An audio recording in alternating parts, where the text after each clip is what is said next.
In today's breaking story, South Korea just dropped a surprise bomb on Donald Trump all over the Hyundai factory raid. That's right, things keep getting more and more controversial for Donald Trump. How's it going, everybody? Hunter Avalone here with Occupy Democrats. Welcome back to another video. Now, Donald Trump is a disaster, and his policies are so bad, they are now deeply negatively impacting the economy. The median price for a house is now more than $422,000. That's up 39% from 5 years ago.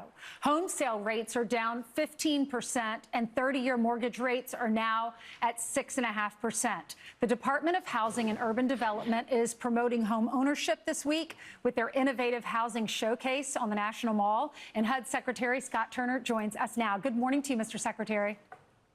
Well, good morning, Ainsley. Thank you for having me. Well, thanks for coming on. If he does declare a national emergency on housing, how will this help the home buyer? Well, Ainsley, right now we are having these discussions.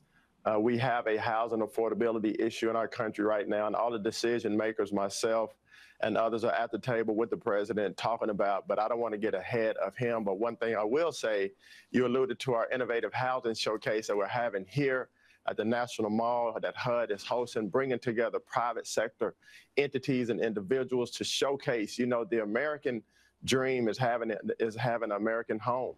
And so we have modular houses, we have manufactured houses. And so I invite people to come out and see the real solutions that American people and American companies are bringing together to show what we can do in our country as it pertains to home affordability and housing.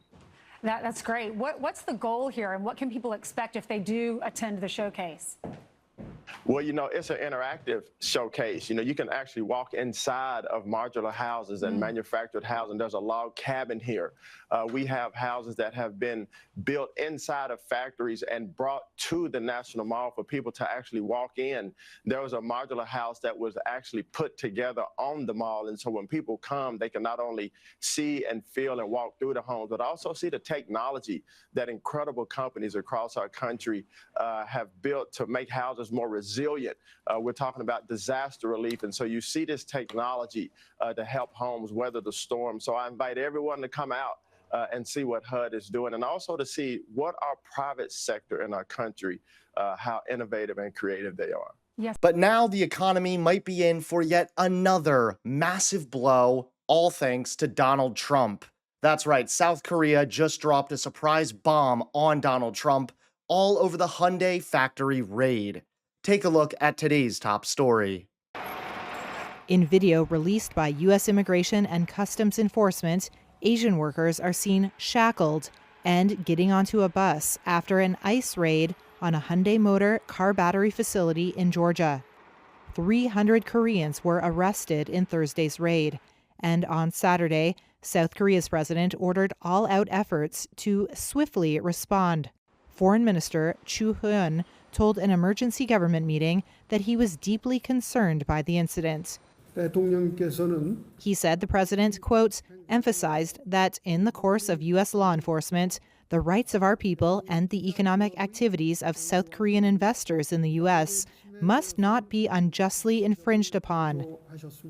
Thursday's arrest of some 475 workers, including over 300 Koreans, at the plant near Savannah was the largest single-site enforcement operation in the U.S. Department of Homeland Security's history.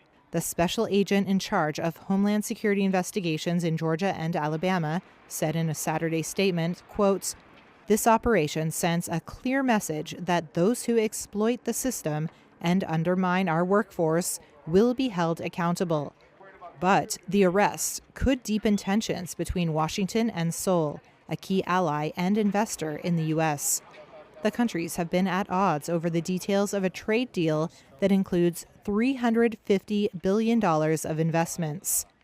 At a summit last month, South Korea pledged $150 billion in U.S. investments, including $26 billion from Hyundai Motor. Thanks so much for watching. Please click that like button and subscribe to Occupy Democrats so that you can stay informed and help us stop Donald Trump.